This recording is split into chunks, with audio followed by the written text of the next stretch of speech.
welcome back to the EPS podcast where everything is a primary source. I am Eric Paul, and eventually I'll get my last name in here because it starts with an S, so it makes more sense. EPS podcast, everything's a primary source, and Eric Paul. And I'm glad to have you listening. Make sure you follow the show on all the social media outlets, especially Instagram. I post a lot on Instagram and Facebook. There's a Facebook group, and patreon.com/EPS podcast if you want to support the show. So I am joined today by a man that I think I mentioned on a previous episode that I'm getting into craft brewing, home brewing, and I just happened to go to a store about 20 minutes from my house, and as soon as I walked in, I was like, I'm kind of looking into a mirror of sorts, because there's the owner, and he has a Toasters t-shirt on, and that's a ska band from the 90s. They started in the 80s. That's right, late 80s or so. Anyway, a band that I have a lot of affinity for, and I spent probably the next better part of 2 hours just talking with Tim Aballo. Hey, I'll help you out. I'm always... So as we were talking, we came to the realization that we were born 22 days apart. Correct. So December of 1980 for you and January 1980. For those who are not math intuitive, that would be 41 years of age. 41 rotations around that big sun. And I think those are 41 pretty interesting years that have... Yeah, I'd say so. I mean, if you move that 41 back 40 years, the way that we both have gone about things and our interests and what we produce, totally different. Yeah. Right? Not even, and good chance not even have grown up in the same part of the country. Mm-hmm. So we're broadcasting out of the seacoast of, not broadcasting at all, recording. You could say broadcasting. Out of the seacoast of New Hampshire and Maine.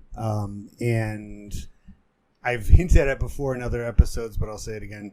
Now that I grew up here because my dad was in the Air Force, and from the mid-50s to the early 90s, there was an Air Force base in Newington, New Hampshire called Pease Air Force Base, and that base was basically a Cold War base, and now it is a hub for Allegiant Airlines. Yes, very inexpensive. Long-term parking is free. And I think there are no lines, no waiting with security, which is a little troubling. But and they better pay us now for that plug. That's right. You're listening to the Allegiant Airlines podcast with Tim and Paul.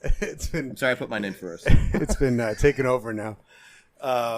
So we're going to go about this episode as I do all of them. And for those of you just listening for the first time, or if you forgot what we do, I have a template of questions that I use as a teacher, as well as I feel like if you remember that Jim Carrey movie, I think it was called like 23 or something. Oh yeah, where he's like, 23andMe. It was a podcast about genetics. Oh no, I'm just kidding. Okay.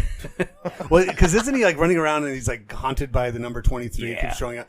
That's how I am with primary sources. I'm like, everything's a primary source. So I'm like, I look at anything, whether it be a poster or a mailbox or anything, and I'm just like, why does that exist the way it does? What does it tell us about the time period? And so we're going to go about this the same way, but instead of talking about a thing like a movie or a TV show or a book cover or a song or anything like that, we're just going to talk about us, I guess. Sure. People. A person, two different people. People are people. And, we both kind of have a similar way of communicating. And mostly with words. Through words and borrowed words, clips and talks. Yeah. And it kind of reminds me of, like, we have a kind of clipped, almost like, one of my favorite things about social media is being able to use... I forget, is it GIF or a GIF? If you say GIF one more time, I'm out of here. So it is a GIF, right? It's the GIF of Gab. Well, it's not giraffe. I'm just kidding. On graph paper. And using those to communicate, somebody puts like they post something and then finding the right little tiny clip of a movie or a TV show that fits it perfectly. And, one of the reasons I fell in love with my wife is because early in our relationship, she started quoting the most random movies that, like one of the first times I ever caught onto it, it was like some throwaway part in the movie Casper. She's like, it's a piece of cake, a piece of crumb cake. I'm like, what? She's like, that's from Casper. Said, that'll do, pig. It could have gone one way or the other. That would have been walking a very, very fine line, because if she didn't know the movie. Right. I'm very careful with that one, too. But I feel like, and I know what she and I have talked about this before, that is almost specific just to our generation. That people a little bit older than us, not so much. Like I guess we're cuspers. Is the term Caspers, for people? Yeah, Casper. That's right. That's the movie with Bill Pullman. Ooh, I'm here all night, folks. Try the veal. We are cuspers in that if you're born late 80, early 81, we're not really Gen X. We're at the tail end of Gen X, very beginning of millennial. I think someone's called us, we're not a boomer or a zoomer or a millennial. We're a doomer. That's a good way of putting it. We're kind of like in this purgatory. And we just don't give a type shit. thing. And my dog is already causing problems. Oh, that's cool. Elsa. That's why I go wireless with everything I own. Wires. I got to get to that point. No, I'm just we are the material. So the first question that's always asked is, what material is this made of, and how is it made? Well, we know how it's made. A person is made, and we could get very crude if we wanted to, but we all know how we're made of many midichlorians. That's right. It's what binds us together. It's what binds the universe together. But I mean, that's one of those things. Right there is for those of us born without, we're like people without without a country, without a generation. We're not really, because you think of Gen X, you think of like Reality Bites, you think of I don't know what she's doing. You think of people who were like writing laptop poetry in the 90s in coffee shops, not quite us. We weren't there. We were, they were finishing college in 1992, not, they were raising their families, or, kind of like the characters on Friends would be like classic Gen X age group. We were a little bit behind that, but we are well enough ahead of millennial. I graduated high school in 99. Yep. Right, same as you. How many times did you hear that Prince song? Right. Every prom and dance. And we just have, I think it was like this kind of like in-between area that the material that we're made out of is almost like if you just took like the videotape section of a thrift store. Videotapes, kids, are pre-recorded physical mediums before the internet and before DVD. Yeah, I think someone said that we were the generation that grew up before and during the internet. Oh, that awful sound! And for those of you who are wondering what that was, that's a landline dial-up modem. He didn't just have a stroke. Yeah, on the air. Hope the hell not. Is anybody making toast? What's that smell? Burnt toast is a sign of a stroke, by the way. That's something you would not know if you didn't listen to the EPS podcast. Right. Good thing we save lives.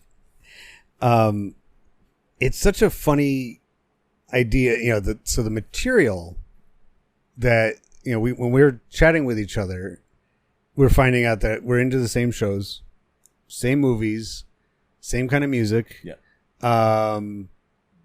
I pretty much, if we, got a tandem bicycle and rode around and talked the whole time, we would probably learn even more that we have in common. Now I want to ride a penny farthing with a monocle while I'm riding down to the BMW dealership while I'm knitting. That was a hipster joke for those who didn't catch it.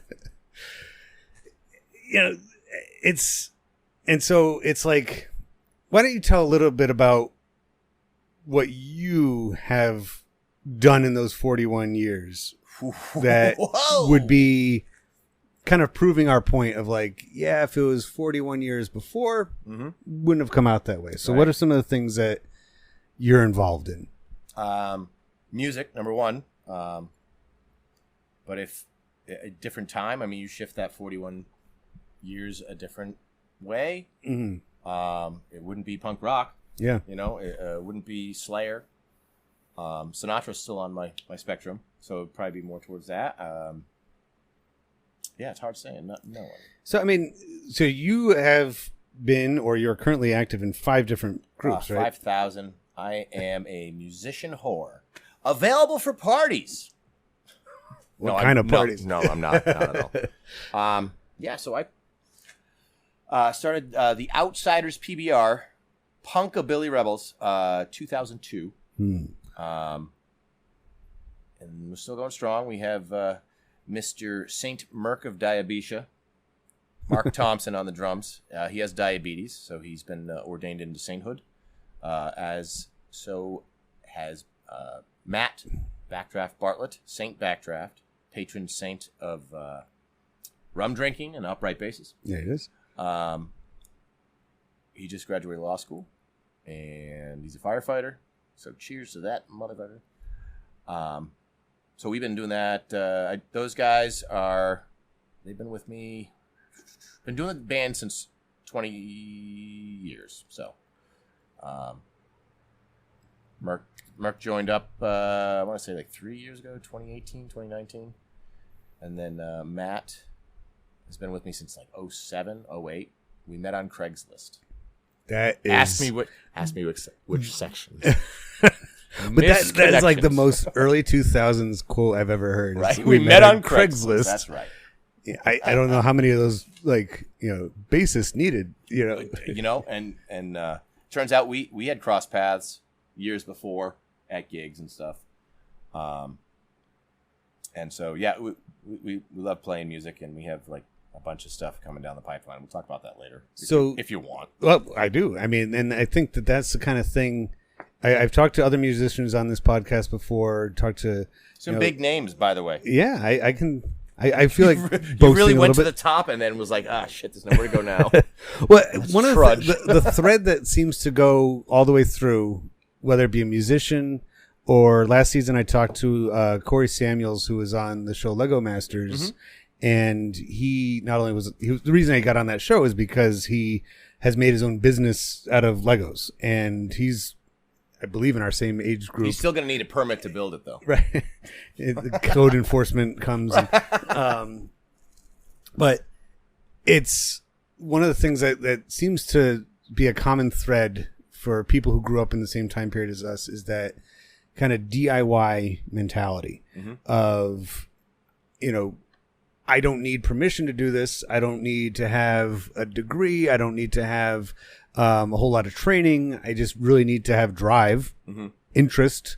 And it's really, really nice to have that coincide with, in the case of, the 90s and the early 2000s, and obviously till now, the internet. Yeah. Right. Because in the old days, even as late as mid 1990s, skate flyer they would send you. Yep. I remember the name of it. Escaping me right now, but it would always have the punk rock records on the back. Yeah, like Thrasher would have. What the hell? It was like a flyer from one of the skate shoe companies, or they had skate decks, Alien Workshops. And all yeah, that kind of stuff. And that's where I would be like, oh, what's that record? I'm gonna go check that out at my local record shop. And that's another thing too. Local record shops are unfortunately kind of going away too. Pepperidge in recent Farm years. remembers. And yeah. Picture that guy at a record shop. He'd be playing them on phonographs. Sorry, I'll stop talking all over you. I mean, that's just this conversation alone. I don't think would happen.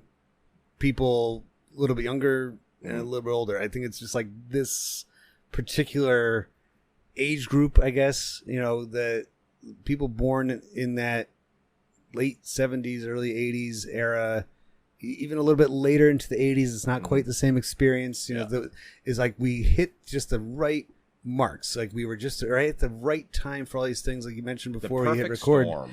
Like we're the last generation that remembers what it's like before computers and the internet. Rotary phones, too. Yeah. We had one in my house. What the hell are these letters for on the numbers? I don't get it. But if you wanted to form a band pre-Craigslist, pre-internet, you would either go to a guitar shop or a record store, and you'd have a flyer with little tags at the bottom with your phone number, and hope for the best, and or chat with people, or that you ran into at different places. Hey, you want to put this together? Which, again, 40 years before, maybe, I don't know, 50s rock and roll, that early age, early 60s. It wasn't quite as pigeonholed, I think, as it is currently, because like there's so many genres and as far as like compositionally and performance wise, and a lot of weird like performance art stuff, and like it wasn't as straightforward. I mean, it was straightforward pretty much. I mean, there was like 4 different things you could play back in the 50s, right? I mean, rock and roll definitely like just blew up in the 60s, and by the time you get to 70, it's a different. I mean, it's just gone and it graduated. Peter in so many Frampton's ways. got a voice box because he had like laryngitis. I was gonna go a little darker, but I decided not to. We'll keep it just that instead of. I know what you're going. You feel? No, but so it's a going back to so we have the internet. We learned to use it. I think that we can. Not you and me necessarily, but our generation can take credit for steering the internet the way that it has gone. Yeah. Like that, instead of just, because I remember early days of the web. Being utilitarian. Yeah, they were just like, oh, you can, you find can out movie send times. An email or a fax. And do your homework and learn about whales on the CD-ROM. And that was it. Like, it was like, there was just 3 things that You've got mail. And, oh, man, I remember going to my friend's house, because I didn't have internet at our house. We didn't have a computer. We had a word processor. I did a word processor. Remember, it looked like electric typewriter, but it had a tiny screen. So I'd be typing my paper using I could see 3 lines at a time, and there's like green and black font screen. And then when I went to hit print, it sounded like it sounded like the beaches of Normandy. It was like, and for like a half an hour. And if you made a mistake on it, it was like, you had to white it out and everything. Yeah.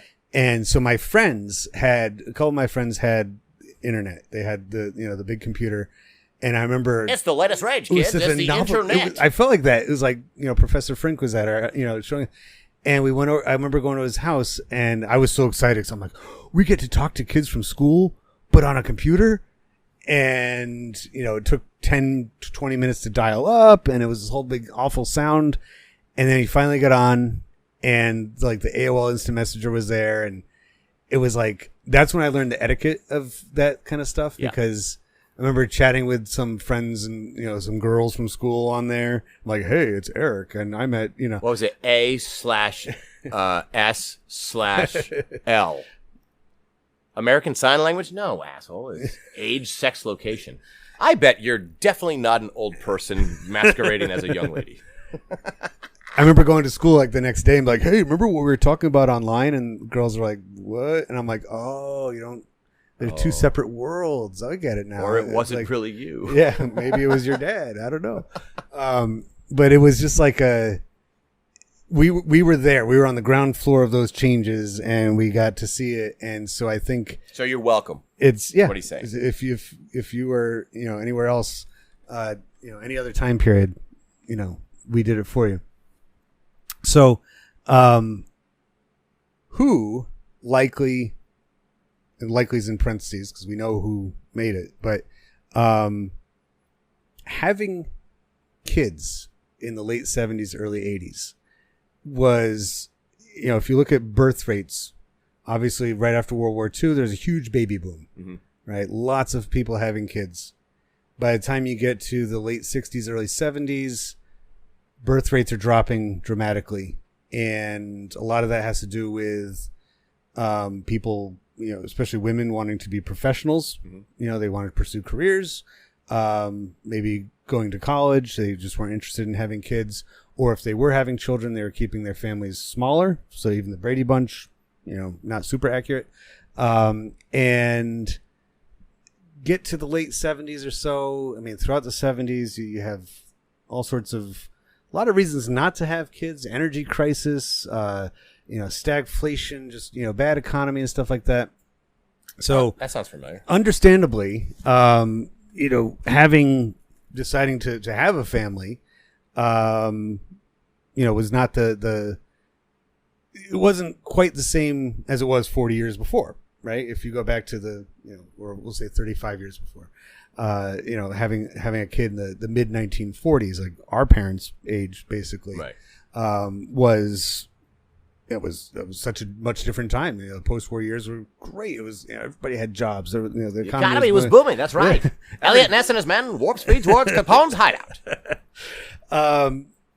If you don't mind, tell me about your folks and So my folks are 51 and 58 was the year they were born. So however old that is. Okay. I'm terrible. I'm a terrible son. I thought you meant they're 51 and 58 now. No.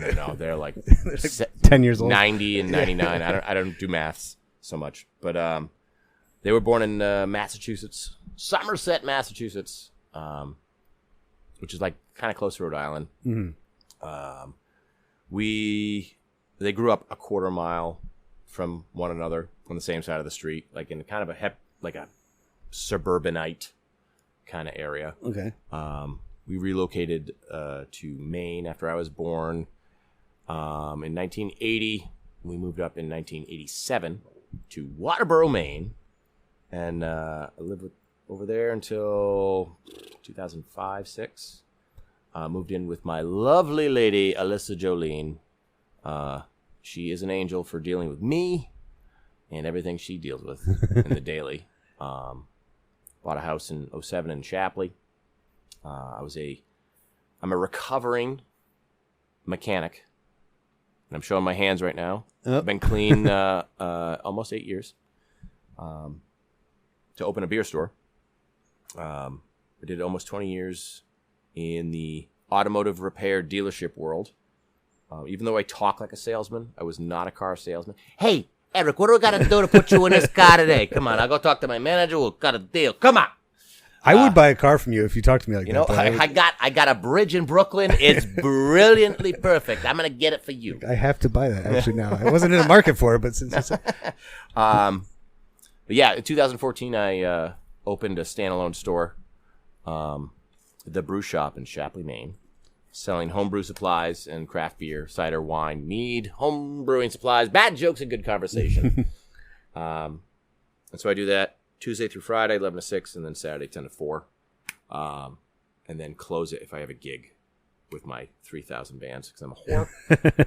Well, what you said there, though, I think is just also so, because like the question is who made it, who made you, but your parents obviously did, but all those things that you just listed also made you, right? Yeah, because experience, it's like, you wouldn't have been where you are now, sitting in this luxurious garage doing a podcast. It is beautiful. The cathedral ceilings and the chandeliers are outstanding. And the help is also nice to have. Yes. Garçon? Oui. Yeah, everything is covered in gold. Everything's gold-plated. Even the crapper. People are saying it's one of the best crappers around. I do impressions, too. I don't know if I can do that. That's too good. I'm sick. I'm mentally ill. But yeah, so I don't even know what the hell I was talking about. Trump came out. That was the end of that. that tends to do that, He shows up and so I guess what I'm trying to say is, going back to our original kind of like hypothesis, our thesis. What made you? That it's you go back in time long. I think it's always been part of being an American. Honestly, is like I was reading. This is going to sound so conceited, but I was reading and I'm probably going to mess up the name, Alexis de Tocqueville, Democracy in America. Oh, really? Yes. Let me get my monocle. The original tourist, the French tourist from the early 19th century, and he wrote his report on as he was touring around America. And how stupid do I think the Americans are? Well, and that's what you would buy think, bottled water. But he, this is, and one of the things that he touched on, he's like, it's hard. You're hard pressed to find an American who just does one thing their whole life. Mm-hmm. And this is 200 years ago. And he's like, people who are lawyers are also, shopkeepers, and they also, and sometimes simultaneously, other times, and it's such an American trait that I don't think we've ever really lost. Sometimes I think there was a time, maybe again, post World War II, where that was lost a little bit, where it was kind of like, okay, here's the pattern of your life. You will, go to school, and then you'll go to more school, and then you get a job, and then you stay in that job for the next, 40 years, and then married, you retire, and you have kids. and somewhere in there you get, and I feel like our generation, maybe a little bit before us, but the Gen X turning into millennials, have kind of gone against that. We've gone back in time a bit and said, you know what? I'd even say that like the 60s, Yeah. like the free love revolution and all that shit, that was kind of the precursor. We just bucked the trend. You know what it was? It's Generation Y. Why? Because nobody thought, everybody was indoctrinated, right? Yeah. Like you go to school, you go to church, you come home and you do this and you're miserable and that's it. You're just here. Yeah. Welcome to capitalism 101. And I remember the day I didn't want to go to church anymore. I was like, why do I got to do this stuff in the summer vacation? Catechism. What the hell's this shit? When you mentioned before about moving up to Maine, was there a particular reason that your parents moved up here to Maine, or they just I have no idea. it wasn't like a job, or I think we were running from the mob. Maybe. So Aballo is actually not my last name. I'm in the witness protection. No, I have no idea. Like we came up in '87. Because I think one of my mother's brothers had a place up here, and we would come visit. And I just remember driving in the back of the '84 Nissan Datsun pickup truck. It had these split I remember those cylinder spark plugs. One was a waste spark. Anyway, but there's a V6 that had 12 plugs. It was stupid. It's such another thing too. It's like obviously it's another very American quality to, if you don't like where you are, go somewhere else. Yeah. But definitely by the time you get to the 80s, like only a certain, cross section of Americans can do that though. A lot of people just get stuck in, that's where we're born. This is what we do. This is what we are. It was like we moved around because, we didn't move around nearly as much as some kids I knew did, but we moved around some, and because of the Air Force. And then, I was never in the service, but I never lost that idea of like, okay, if I'm not happy where I am, I'll go where I am happier. And I don't mind doing that. Yeah. I don't think twice about it.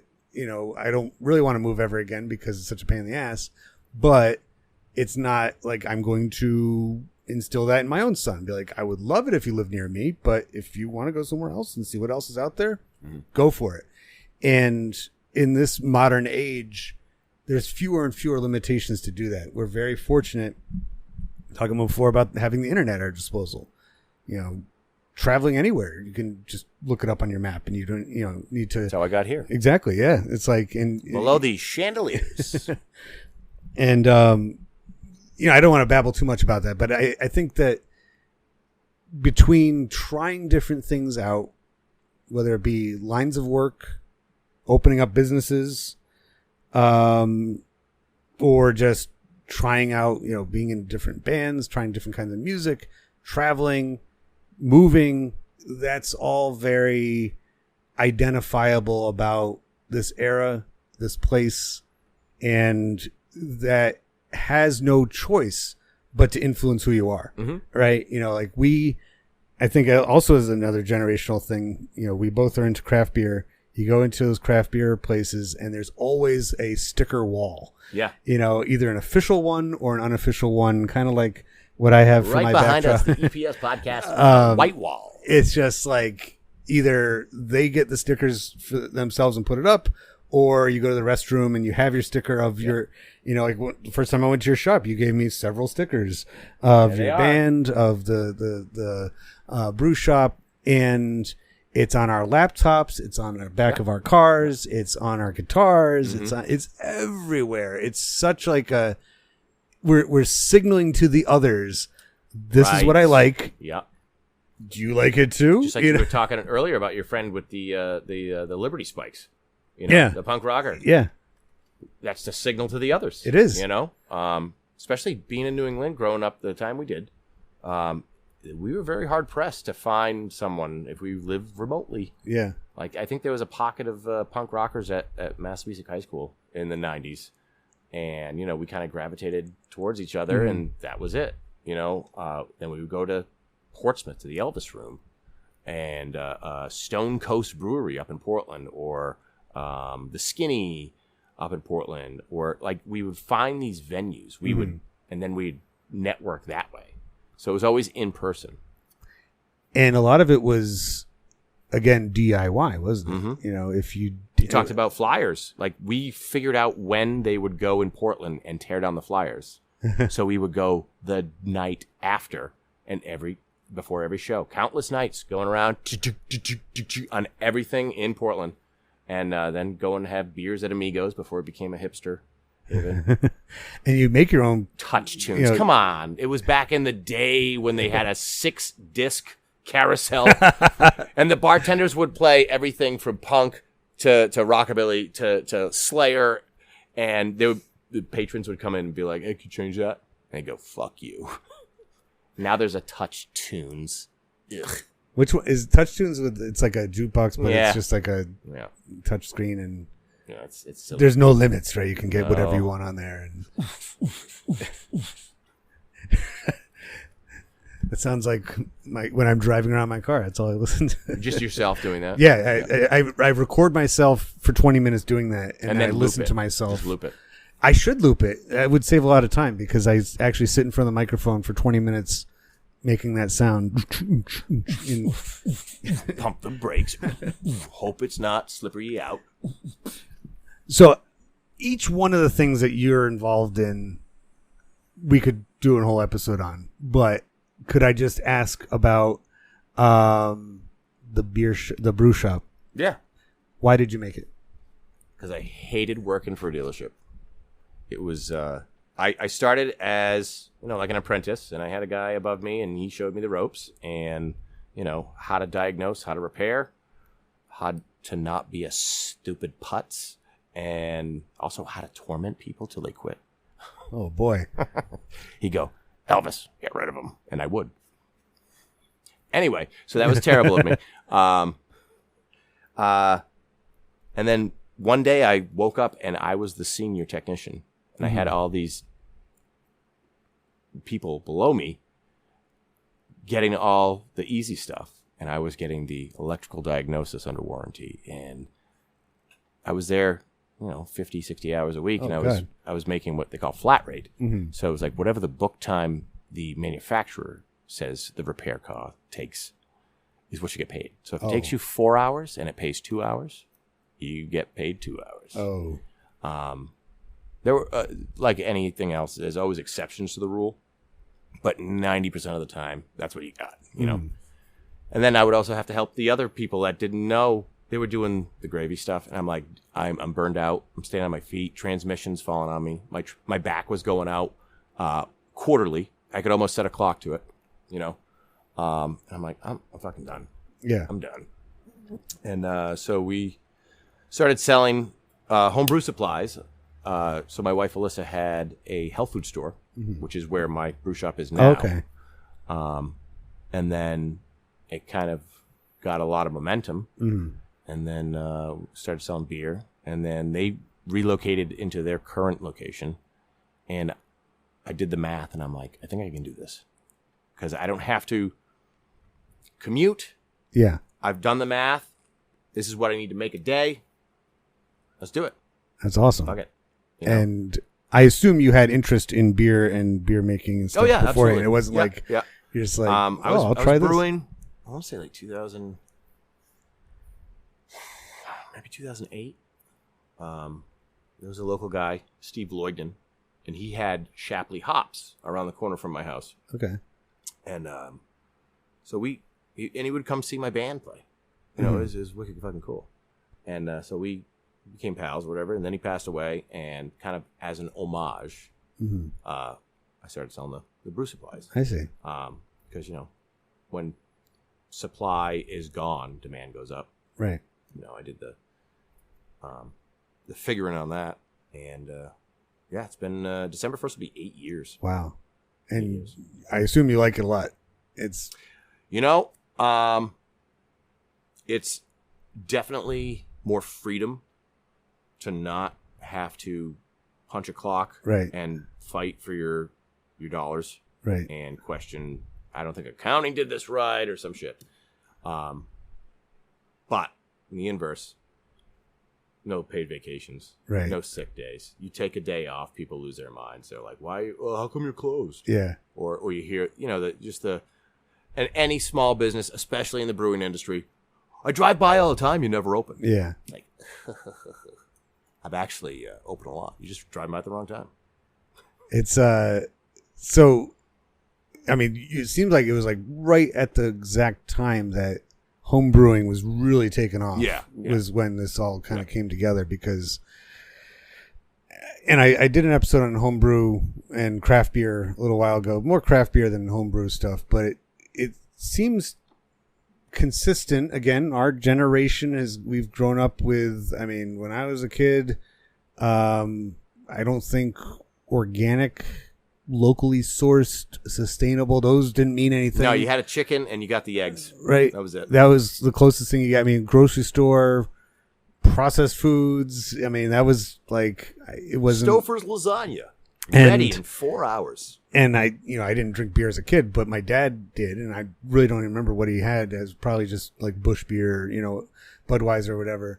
And I feel like a lot of food and drink all kind of crested a wave at the same time, early 2000s or so, where people were like, not only would I like to know a little bit more about what I'm ingesting and maybe even have a hand in getting it from, its original, from its ingredients to, but maybe I could play around with it a little bit and see what I can come up with myself. Mm-hmm. So, it's, again, I don't want to take responsibility like I did before the internet. Credit, but not responsibility. Responsibility's for a bad thing. Okay.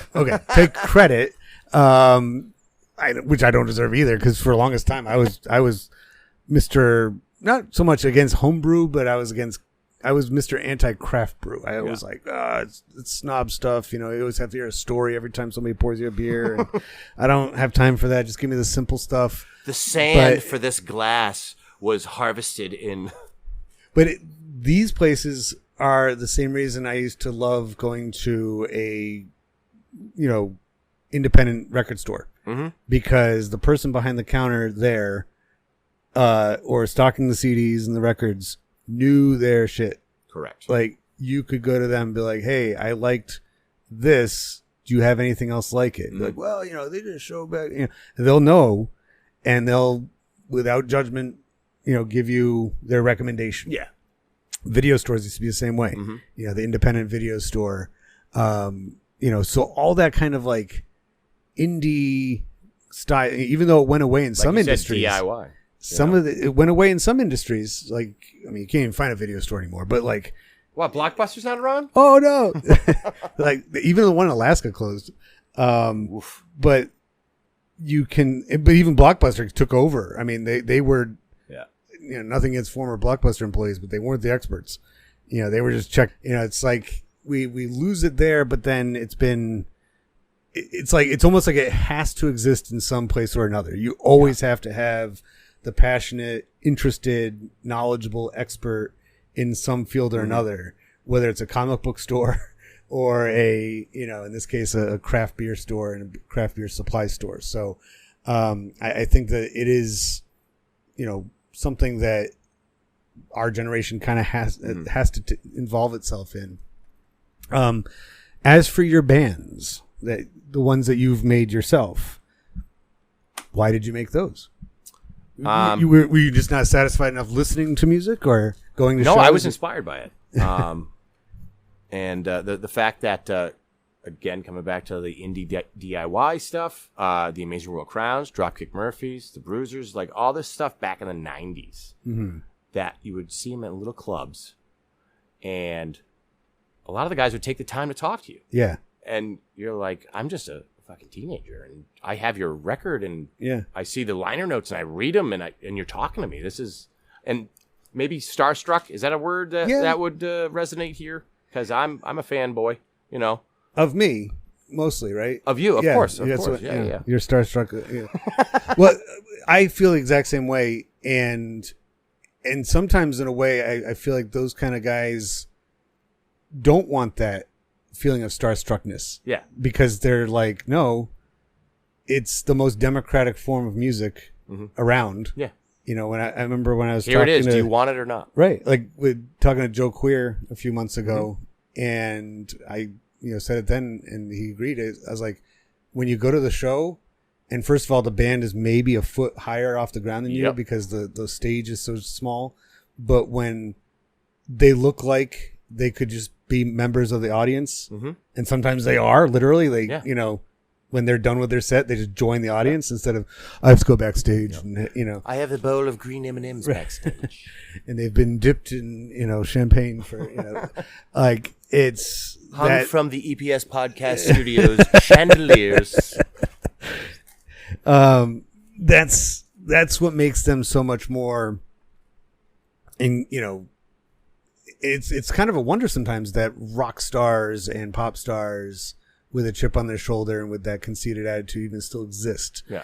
Because we've been gone. Because they don't deserve it. Right. And we've been gone long enough now with that kind of music of not so much like, yeah, I can do that too, but like you said, inspired by it. You're like, yeah, those are regular dudes. Yeah. Like they're not, the fact that they took the time to speak to the little 15 or 16-year-old kid that was Tim back in the 90s was like, I'm going to get a guitar. Yeah. And, they were at their merch table. They weren't, Yep. They were mainly because they needed you to buy the t-shirts so they could get and gas money. that never echoed with me. Like, this is their livelihood. Yeah. Like, I remember the Amazing Royal Crowns at the Elvis Room back in, it must be 95,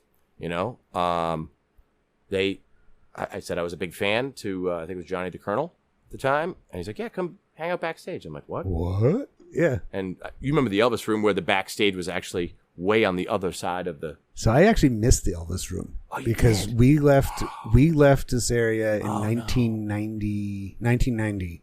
We moved away. And we would come back every summer for like a couple days vacation.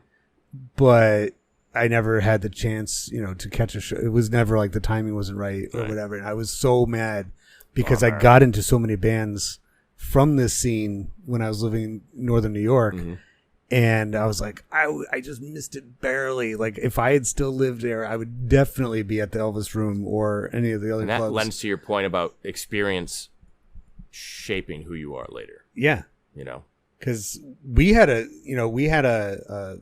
mainly hardcore, like that neo hardcore stuff scene where I lived up in Plattsburgh. And some punk, like my group was like the only like punk band in the scene. Is mainly like hardcore stuff, but we would play. There was this. It was awesome. We had this little ice cream store. Is an old soda fountain on the city street. Down at the Five and Dime in the soda shop. The guy, it was a young guy and his wife, and they sold ice cream during the day, but then would have shows. Oh, that's at awesome. night, and it was like. You see how small these soda fountains are. That was like the room. It was like this long hall, and in the back they had just enough room for a band to play, and kids would dance a little bit, but it was mainly just like. And then sometimes there was a church across the street that let us use their basement on Saturday afternoons, and that was our scene. And we would have occasionally they'd get somewhat notable groups come through. Yeah. But it was like we didn't have the club. We didn't have like the real like with an actual legit stage. So I mean, with that comes the other side of it. If you're underage, 21 plus kid. Yeah. Maybe we'll do a matinee. It'll be all ages, but 9 times out of 10 it was always 21 plus. So like I miss out on a lot of great gigs that were coming through at the time, and I'm not bitter about it. I am. Yeah. I know. I get bitter all the time when I meet people that get to see groups that I missed for one reason or another, and know I won't see them again. Because they either don't exist anymore, they die, or But we also, because of so we went down where was it made or what locations are associated with this. when it comes to a lot of this. We chatted before about how we found out about all the things we're interested in, whether it be music, movies, Star Wars. We're both big Star Wars fans.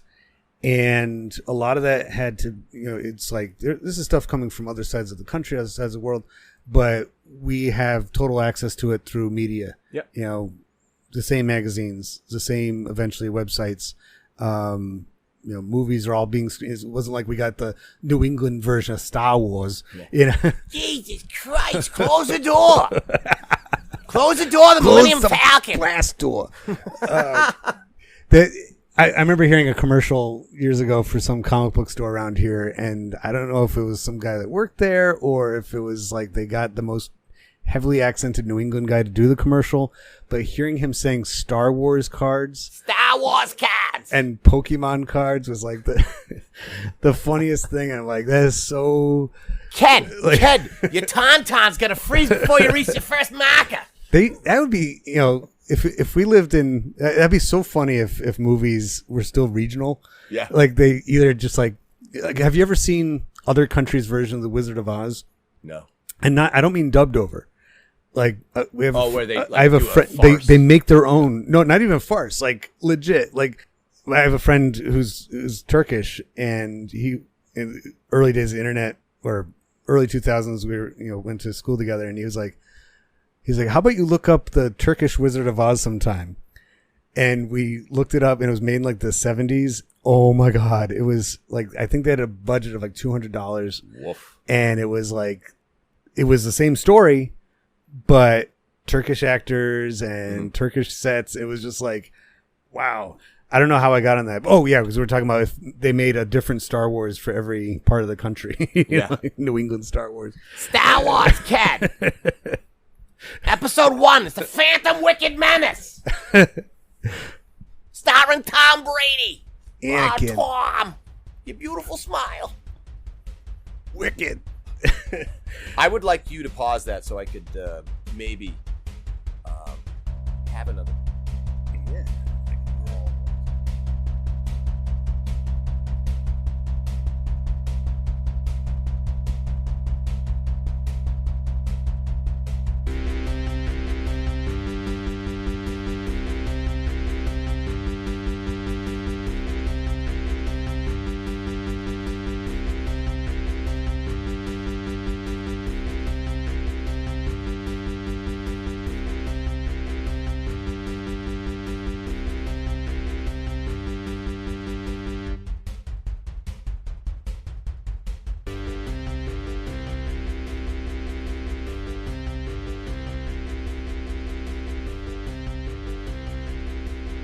We're back.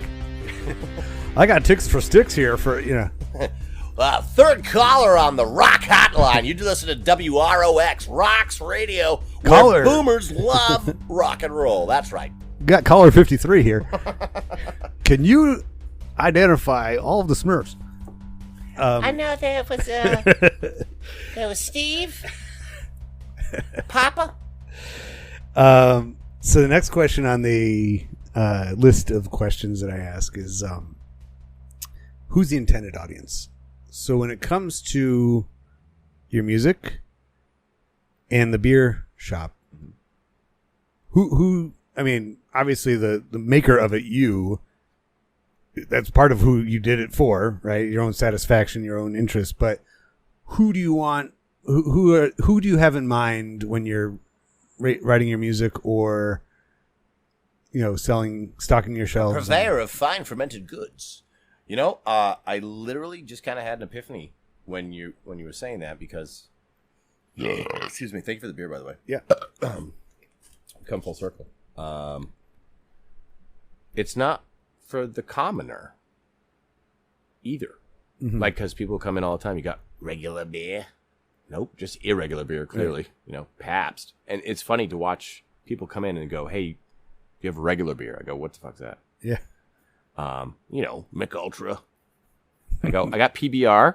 I got Hams, Ballantine, Schlitz, Colt 45 when it's available. Utica High Club? Life, Utica Club. Uncle Charlie's is what they call them upstate. I don't know if that's true. I just made that up. But Oh, really? I've heard you really say what- it more a few times. I didn't know. You're from that. area. I Well, thought you not were. really anywhere near Utica, but we drink our It's pronounced our Utica, actually. Saranac beer. We Oh, have, yeah. It's the Saranac. same brewery. Yeah, Yeah. FX Matt. I like Saranac. What was I saying? Oh, yeah. So it's not like, I don't know. Yeah. It's a different clientele. And in my travels at the beer store, I've crossed paths with a lot of people in our circles. Mm-hmm. We're gonna have to reboot my brain here to remember the name of the band. It's a Bash out of Rhode Island. Pause that and delete that because I'm gonna be embarrassed if I can't remember his name. Shit. I will delete it. I don't believe you. It's off the record, Tim. Shit. God damn it. They were like a big punk band back in the 80s, and they did a documentary called "It's a Bash." Neutral Nation. Met the singer. He happened to come in one day because his brother had a camp on the lake, and we got to talking, and like he ran into like his first gig was with Gigi Allen. Whoa. And I was like, so what did his poop smell like? For the listeners at home, Gigi Allen used to throw his feces onto the crowd. In the zoo. And yeah, I met a guy like 4 weeks back. His best friend was the singer of All. Oh, wow. I remember them, yeah. Yeah. The Descendants, part 2, Yeah, basically. Yeah. They went to college together, and like, I felt like Buffalo Bob. Or Buffalo Bill. Whatever. I locked the door. I was like, let's have a beer. Yeah. It was after hours. Okay, it wasn't like creepy. middle of the day. Like... They showed up, and I was like, we just started talking, and it was pretty cool. Yeah. But I've crossed paths with people that are like, hey, I saw you play at the thing a while back, and so I think that there's a Venn diagram in my head right now of like the beer store, and then the bands, right, and then the cross section of people in the middle. They're not, they're not the NPCs that walk amongst us. Would you like to buy a sword? Yeah. They're just kind of standing around, drinking their regular beer, hating their job, hating their daily. That don't see outside the box. You couldn't have metaphysical conversation or philosophical discussions with them. I remember hearing or reading Johnny Ramone saying that he's like, our fans are the best fans in rock and roll. He said they're the most musically knowledgeable people. Yeah. And it's like they all understood what the Ramones were doing, which was basically the Beach Boys taking everything from before them, perfecting it, and then putting it right back out there. And that every single song that they played, every single show that they did was basically they were carrying the torch of true rock and roll. Mm-hmm. And so those, you could be a fan of like the 60s, bubblegum pop. Yeah, it Beach was like Boys. it was there, and like it wasn't just like somebody saying, "Yeah, our fans are the best." It's like they're the best because they know they're intellectuals. Yeah, without being snobs, but they're intellectuals. They're smart people, whether it's street smarts, book smarts, they're just smart thinking. Open-minded people that are whatever, and so it seems like. There's another, yours is not the only business like that either. Right. That is owned and operated by somebody in our age group that, kind of has like, a lot of people could like it here, but there's going to be some like people like it more, like that. Yeah. It's like that you're going to get a lot of. And I think a lot of like the current logo and aesthetic and mindset and operation hours of operation are due in part to a woman who was mad that she couldn't come in during 2020 and coughed on me through the sliding glass window. Weird. On purpose. And I was like, you know what? Fuck these people. I don't owe them anything. This is my business. I'm gonna change the logo. It was like a beer mug with hops and barley, and it was like very professional and green. And now it's like you've seen it. It's like the brew shop. Fuck you. This is what I got. You don't leave. I was so happy when I pulled into the parking lot And I want to say that you pulled in between the white lines as opposed to perpendicular to them, like the woman who coughed on me in her 2006 Dodge Avenger, driving a Dodge Avenger. Get the frick out. But I remember, like, as soon as I pulled up, I was like, because I checked the website, but I wasn't really paying. I was just looking for the hours and stuff. And then so you missed Hunter S. Thompson at the top? I did. I guess so. I don't know. It was on my phone. Good people drink good beer. But as I pulled in and I saw the sign and I'm like, that font looks up my alley. It looks like the kind. I'm like, and then as soon as I walked in, I'm like, yep, yeah, perfect. You know, Misfits clock up on the wall. Right. Yeah, you can't go wrong with a fiend. You know, every hour is the fiend hour. Right, you know? This is correct. But it was like I was like, okay, I could.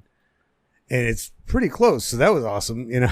Yeah. And it honestly is not what you would expect in Chapley, Maine. It's not right. You know, I could picture it was almost like you in like a craft beer place in Portsmouth trade places or something. Right. Well, my rent is way cheaper than Portsmouth's, but or Portland's for that matter. Yeah. It was slow going, you know, and just like any small business that's going to get up and running from the ground from zero takes time, but I'm seeing more people with the drive, the desire, and hopefully the patience to kind of see it through. Yeah, to do the independent thing, and because you can fight against the machine all you want, you're not going to win. Right. You know, the best you can do is pay all their licensing fees. Right. You know, play by those rules, and then whatever else is free for all. It seems like our economy is becoming decentralized again. Mm-hmm. You know, for a great long time, it was very centralized and, big shopping malls and everything was like concentrated in one place. But that's what those of us who are interested in authentic, genuine, you know, local DIY, like you said, you have no choice sometimes to go into, you know, the microphone you're using came from a Guitar Center. That's fine. You know, because it's not like, you know, if this was 40 years ago. Sometimes we must dance with the devil. Yeah, we could go into some guy's record store, his guitar shop, and have, you know, I think I got an old mic back here somewhere. Yeah, right. I'll, you know, find it for you. I'll give it to you for like, you know, $100. $100. Whatever, yeah. And they would make a deal, and it's like we have. I think just in our own lifetimes, you know, to bring this all around full circle, we came in kind of like at the tail end of one wave of, you know, symmetry and disco. You know, homogenization, everything being the same, and we lived through an era where. I think Joe Queer put it really well on the podcast. He said the 90s were like our 60s. Mm-hmm. You know, it was like, absolutely, you know, making fanzines and, you know, getting, and we aided by the internet, and then we landed into the early 2000s and, you know, are kind of, you know, blazing our own paths using that internet tool. And now we're getting to a point where you can have, you know, multiple bands, a beer shop, a craft beer store, craft beer supply store. And like, I don't think that was a way to make a living in a previous generation. Like back, circling back to what you said at the beginning, shift that slider down 41 years. Yeah, you know, and that would be unheard of. Craft beer, a liquor store. You know, you might have the guy from Packy is what they call him in the kid from North Shore, Massachusetts. American Graffiti come in and can I have a Milner. Oh, no, not Milner. The Froggy Eyes there. The nerd, yeah, and he's like, the pocket comb and bottle of Old Harper, and I love on The Simpsons when they replicate that scene when Homer's looking to get some fireworks at when he's on vacation. And he's like, and he goes, a bottle of Old Harper, and I'm like, American Graffiti. When I was 17, I had a fake ID. My name was Bobby McGee. When I was 17. Another Simpsons reference real quick, because we're living in the times we are. The first time I heard on the news that there was a monkeypox, I thought it was monkey paw. Oh. The Treehouse of Terror, I don't know what number. I think it was the third one. Jesus, that's how old I am. Second, it was Treehouse of Terror 2. It was the third season. Okay. So that's because of the DVDs. Yeah. This is another thing of our generation. Simpsons DVDs. The special edition DVD, but it's an addition to the regular edition DVD. We have so much luxury to that because DVDs are now going away. Mm-hmm. And I don't know about you, but I have a tape player in one my of the truck. things that I always used to do when DVDs were at their height was I would get like Simpsons or any movie, and I would always listen to the director commentary. Oh yeah, and learn all these little factoids and stuff like that. And now that was always after you watched everything else. Though. Yeah, I mean the streaming, you don't really get that anymore, and it's like so we got that window. Yeah, there was that window that lasted from 1981. But you know, to every generation is going to say that too. Like the generation before us would be like, "Well, you didn't have the blah blah blah," the phonograph or whatever. Yeah. You don't know what it's like. You didn't have back in my day. That's what we're saying essentially. I think. Yeah. Back in my day, Eric. We are kind of sounding sad, but back in my day, Reaganomics worked fucking swimmingly. Since you brought your guitar and your amp, would you be willing? Hey, to I brought two guitars. Yeah, it's true. Play them at the same time. Would you be willing to take us out with some music?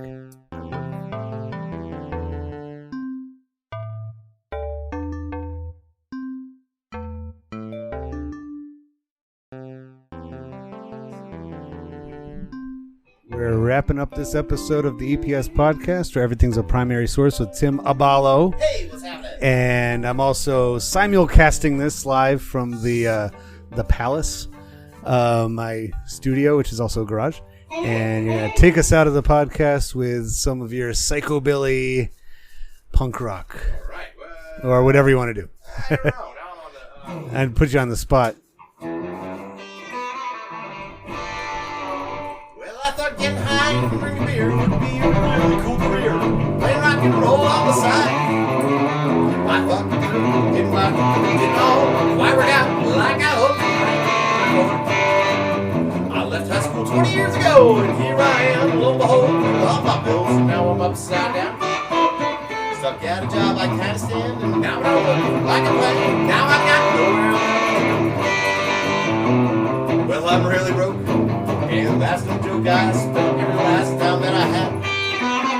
Spinning out boots, carpet top, all that evil rock and roll. But you know I got so messed up that I had on my soul. No to you, this may seem weird, following your silly dreams. It's the only thing that makes me smile.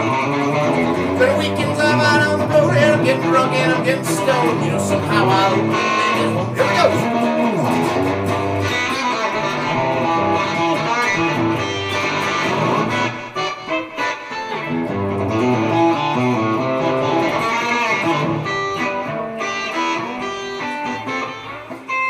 Broke, and that's no joke. I spent every last time that I had.